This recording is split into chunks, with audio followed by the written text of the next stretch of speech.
many cases when you'll see me do incline work or different movements, I'll bring the bar to about here, which keeps it more in the belly of the muscle, not putting it to the extreme point of overstretching or putting myself at risk for more injury.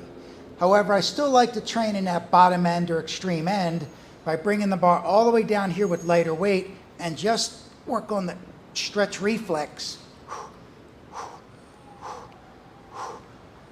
to get that tissue to open up more. Obviously using a much lighter weight than you usually use. So it's all about that stretch reflex.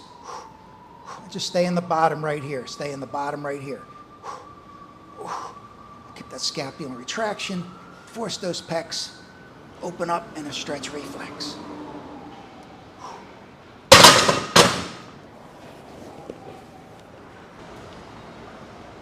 Performing a giant set for my pecs. Drop. Boom. Inclines first.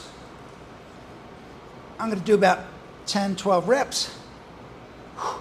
Stop, drive, stop, drive, stop, drive, stop, drive, stop, drive, stop, drive, stop. Incline work the upper fibers right into a cable crossover for the lower fibers and pec minor. Part 2 of my giant set for pecs. First one incline, hitting the upper fibers or clavicular division. This one lower fibers to my pec minor. This enables me to do maximum resistance if I was doing an individual set, but be able to keep the reps high when combined between both moves, because I'm working the pecs, but different fibers, different angle. Again, let that scapula elevate, protract, depress, elevate, depress. Keep the scapula in retraction. Lower fibers of the pecs, pec minor.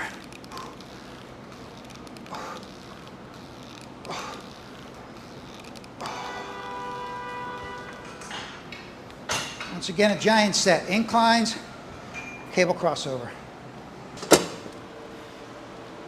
Giant set for lats or your back routine. First move we'll do, lat pull down, shoulder adduction. Again, don't overarch your lumbar spine too much. By sticking your chest out, keep your abs engaged. This way it fires all the way down through the lower lat.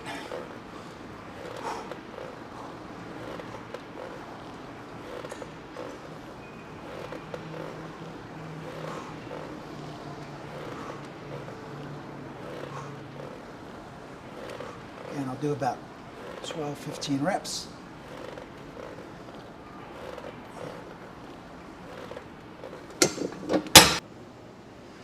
Part 2 of my back giant set.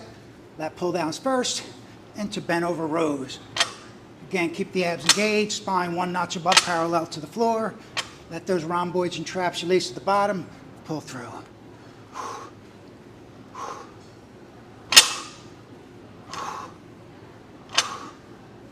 Again, full stretch rhomboids and traps, don't release the spinal erectors.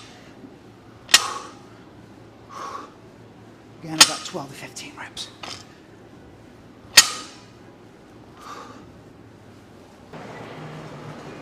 Giant set for quads. Front squats into leg extension. Front squat is a closed chain movement.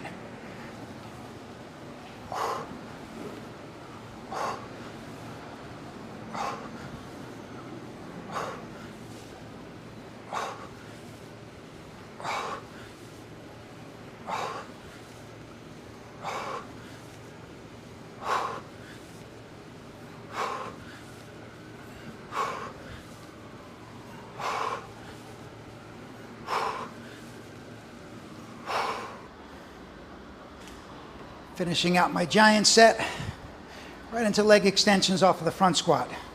The front squat, closed chain movement, meaning the lower limb, the tibia stays still and the femur moves. This one, open chain movement, femur stays still, And the tibia moves. Works the quadriceps from opposite directions. I like to use this little extender pad. Let me get deeper into it, fuller stretch, better range of motion, to lengthen my quads out. This way they got a full sweep to them. I like to sit the seat back farther, keep my sternum up so I can lay back a little, opening up my hips.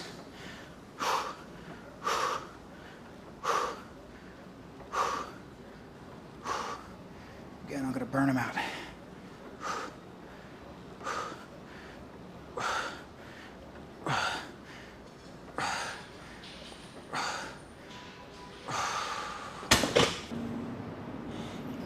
Giant set for hamstrings. Starting with the leg curl. Keep the feet in plantar flexion, ankles in plantar flexion, so you can't use your calves. Coming off the knee joint.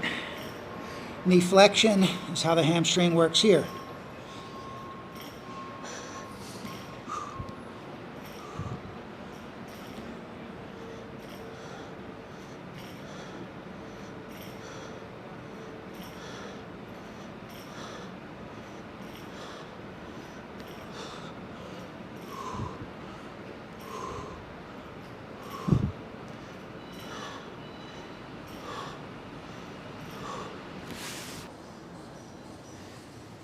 Part 2 of the hamstring giant set. Stiff-legged deadlift, working off the hip joint through hip extension. Keep the back flat, tipping over, lengthening through the hamstrings. Just a little above the knees right here as far as the hamstrings and glutes will fire. Lengthen, flex. If you're going to go heavier on this move, I recommend, if you're stuck doing them from the floor, use 25s instead of 45s. This way you can get a full range of motion. Flex, lengthen. Again, keep the knees unlocked, but don't bend and straighten. Pulling just through the hamstrings. Hip extension, purest form of what the hamstrings do. First move was knee flexion. Second one is hip extension.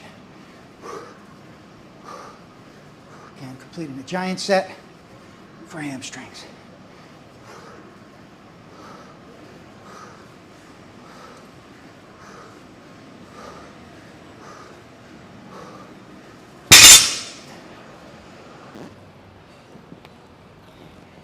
Giant set for biceps. Start with a preacher curl. Mainly targets the lower fibers of the bicep brachii, as well as the brachialis. Keep the scapula depressed, wrist turned down in neutral. The head of the bicep facing up, so you don't use your brachioradialis.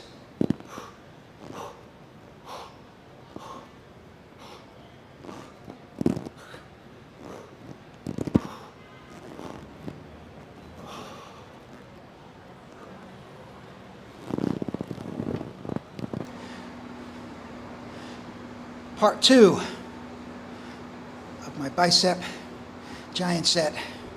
Incline curls. By keeping the humerus in what is called shoulder extension or extension to the shoulder, it lengthens out or elongates the bicep itself because the origin comes from the scapula. This is going to target more the upper portion of my bicep, where the first series, first set, first move was the lower fibers.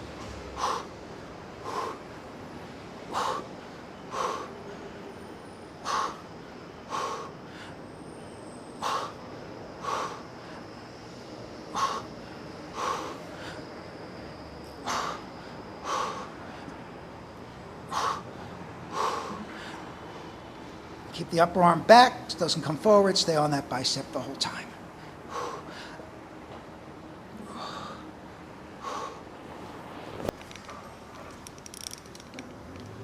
Tricep, giant set. Start with a push down, keep the scapula in retraction. This way I target the long head of the tricep. Because my wrist is more in neutral, really eliminates the lateral head to this move. Once again, if the scapula falls forward, you lose the long head. Keep the scapula in retraction, keep your abs engaged. Step away from the racks a little bit so there's tension pulling not only upward, but also forward. This way I get the emphasis on the long head of the tricep.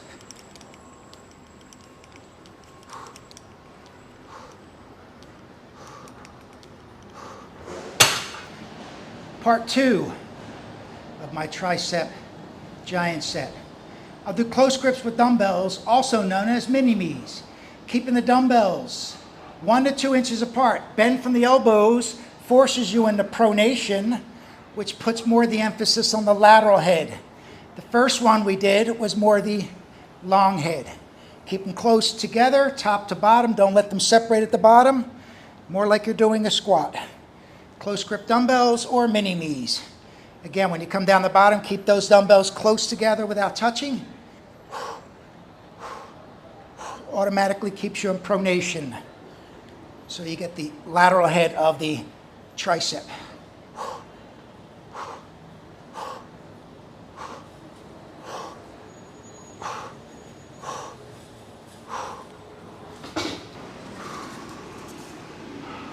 Deltoid giant set.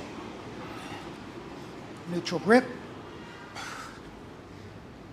Catch and deceleration. Catch, deceleration. Reverse flies to start. Posterior delt.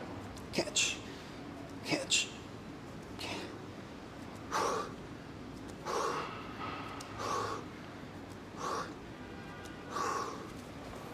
Side raise. Catch and deceleration.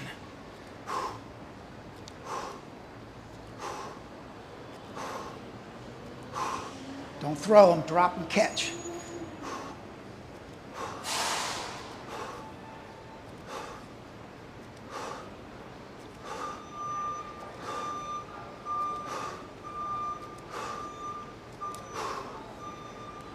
Reverse grip, catch.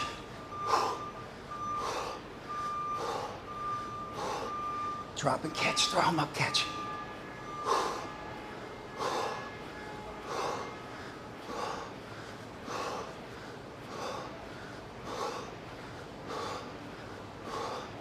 Again, giant set for delts. Rear, posterior, medial, anterior. Giant set for erectors. Start with an OG deadlift. Soft on the knees, over till the spine's parallel to the floor, upward and backward through the traps. 1.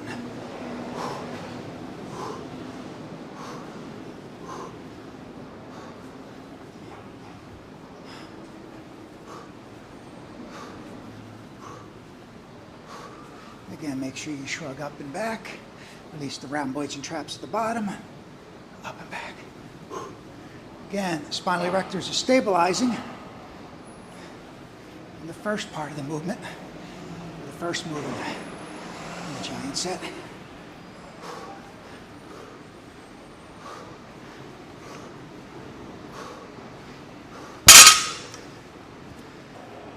Second move in my erector giant set is a reverse crunch. I got 5s in my hands. I'm going to tuck the elbows toward the knees as I can do in ab crunches. Coming up, extend out. Round your spine, reach. Tuck the elbows to the knees, reach.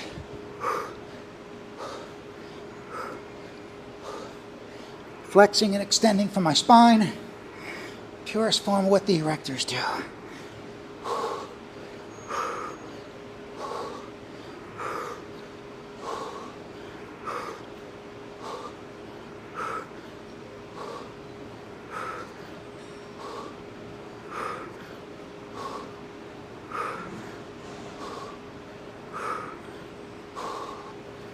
Again, without the weight, tuck, extend that spine, reach out. Tuck the elbows in toward your knees. Don't chicken wing in toward your rib cage. Round your spine, flatten, round, flatten, round, flatten.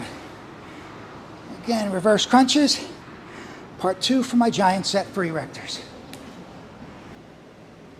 Second move in my giant set for my erectors. Hyperextension. I'm going to round the back like a cat. I'm going to bring it up, parallel to the floor. Reverse grip on the bar, raising it all the way up, getting the mid and upper back. Round the lumbar spine, tuck it under, raise up parallel, raise the bar up. Again, don't swing the bar up. Tuck it under, stop, raise. This is going to incorporate, when I raise the bar up, my thoracic erectors, as well as my rhomboids and mid-traps. Again, second movement for my giant set, starting with the OG deadlift. Up, and raise the bar up, don't swing it up. If you swing it up, it's going to come crashing right back down. Raise it up, 2 moves, flatten, raise, down, round, flatten, raise, down. Palms facing up, keep them wide.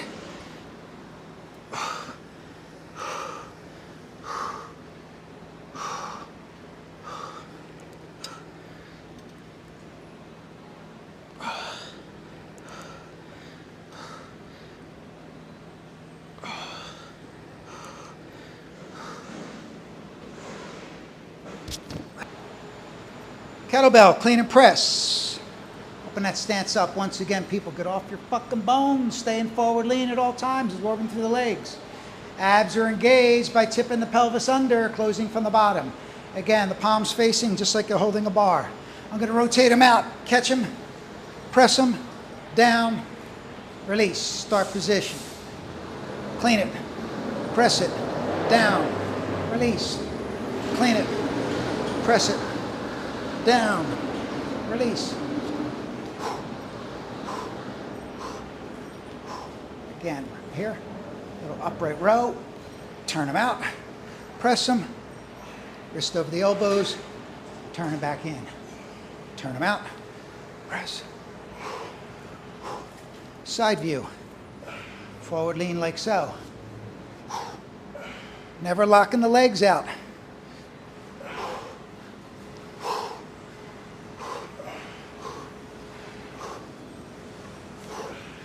Lock my legs out like that. Back to the front.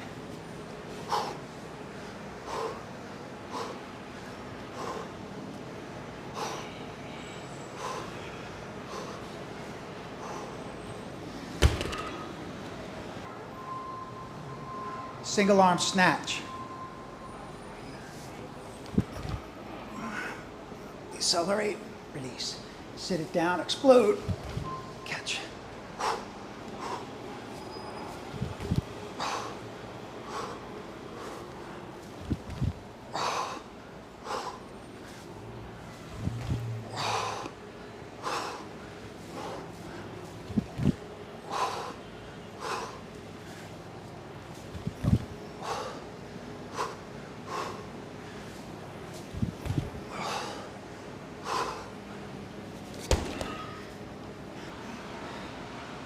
Single arm snatch. Again, using my legs, sitting down, generate the power, explode, throw it and catch it. Decelerate down, stop, sit, boom.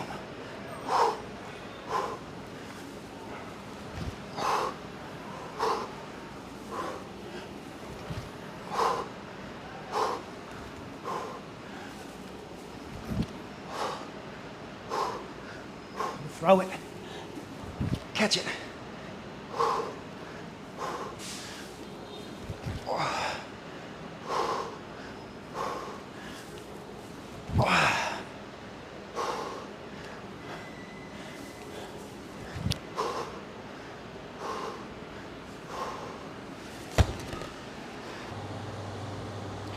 There's a formula expressed in training, weightlifting, as you guys recall. Strength plus speed equals power. A movement like a single arm, one arm snatch is exactly that. It's the strength or the resistance I'm using and the speed at which I can move it is where the power is generated. So I'm not lifting the weight up, I'm generating unbelievable power to move that 50-pound dumbbell at a speed that literally takes me off the floor. It flies up out of my hands. Again, strength plus speed equals power. I'm not trying to get stronger. I'm trying to create or generate more power. And here goes that ambulance, right on cue.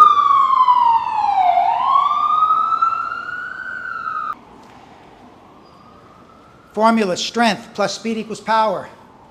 Demonstrated doing a single arm snatch.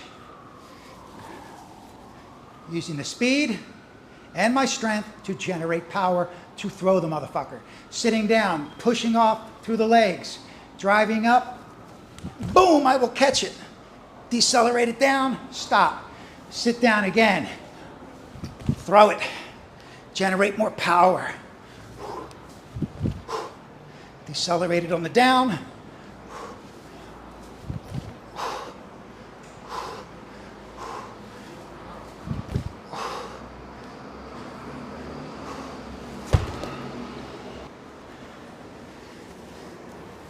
Again, taking the weight from the floor, being very careful. When I catch it, I don't lock the bones. Catch it in deceleration, right? Catch it and absorb it. Don't be stiff. Catch and absorb.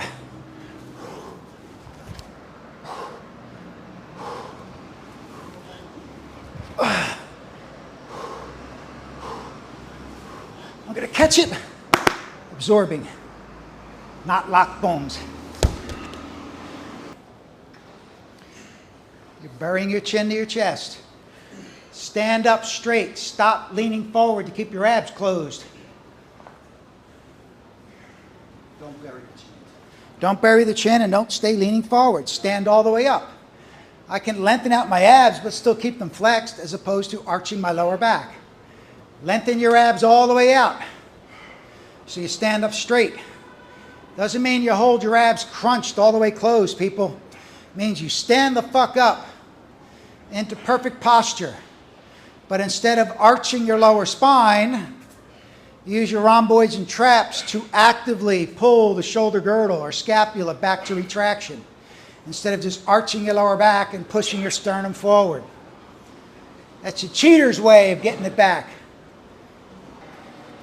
Once again, people, it's a very tricky move to not arch your lower back and stick your chest out versus over flexing at your abs, keeping your body rounded like that, and then trying to pull back.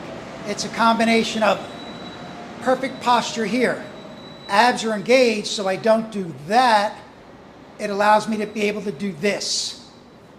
It allows me to be able to do this motion here is what I'm looking for. But I don't have my abs closed like that, and I'm trying to pull back like that. It doesn't work. So again, when I come over, I stand up tall, keep my abs in one position so I don't push my lumbar spine forward. I simply pull the scapula back as opposed to doing that. So again, I come over when I stand up. Abs don't do anything, spine doesn't move. Just that, just that, just that. Over, upward, just that. Get out of this habit. Get out of that habit. Learn how to use the muscles properly instead of just pushing bones around. Whoop, doing the pee-wee. All right, doing the pee-wee, Herman.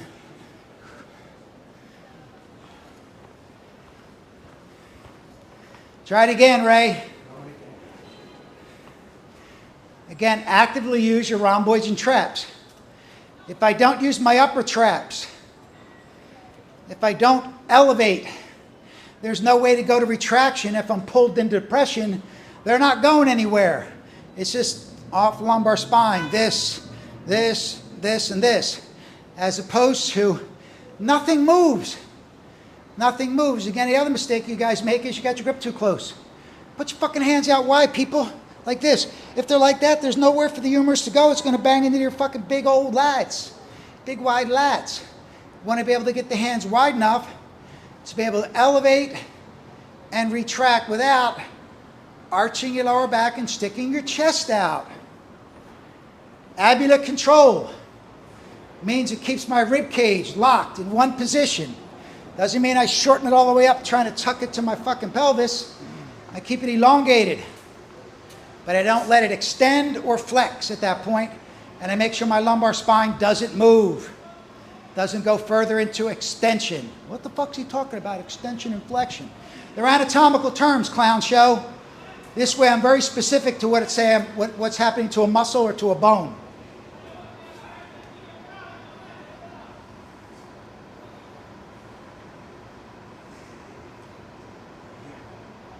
better. But the weight won't rest on your legs if it's done right. If you do it wrong, you stick your chest out, then the bar ends up resting on your thighs.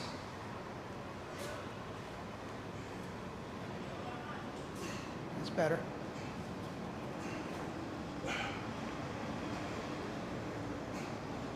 No, it's not two moves, not two moves.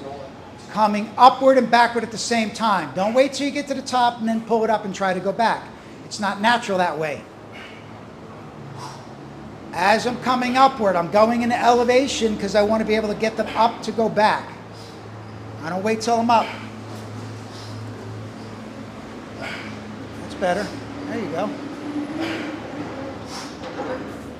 Again, make sure that grip is wide enough that you can get your humerus outside of your rib cage. If not, your arms are going to bang into your rib cage. You're not going to get the retraction. It's going to promote you into arching your lumbar spine, pressing it forward. Because you've been told forever, stick your chest out, keep your chest out, keep your chest out. Keep your sternum open, people. Sternum open.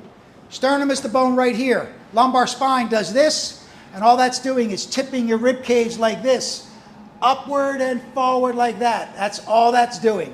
That allows you to bring your shoulders back by pushing your rib cage forward. I'm not using my rhomboids and traps, pushing my rib cage forward. Keep the sternum still. The shoulder girdle consists of 3 bones for those in the back that don't pay attention. Sternum, clavicle, and your scapula. 3 pieces to it. It does elevation, retraction, depression, and protraction. 4 movements of the scapula. 4 movements of the scapula. Elevate, retract, depress, protract. Again, what are the 3 bones? Who's paying attention? Sternum, that's your breastbone. Clavicle, and your scapula. You got 1 joint right here, the AC joint. You got 2 more joints right here. 1 at the end of the clavicle, and 1 right here. Other than that, your scapula has 1 point of connection. The rest of it is all guide wire through muscles. All the muscles guide your scapula. This bone here, sternum and clavicle, are affixed to one another as a joint. The scapula, 1 little tiny thing right here at your AC joint. The rest of it is a free-flowing bone. That's why you end up with shoulder injuries, people. The muscles don't synergistically work together anymore. Too much flat bench, etc., and everything else. And you're getting your pecs stronger, but you get weaker in your serratus anterior. You can't stabilize or get much movement out of the shoulder girdle or the scapula anymore. You end up impinging on the shoulder joint. That's where the problems come in. What the hell's the serratus anterior?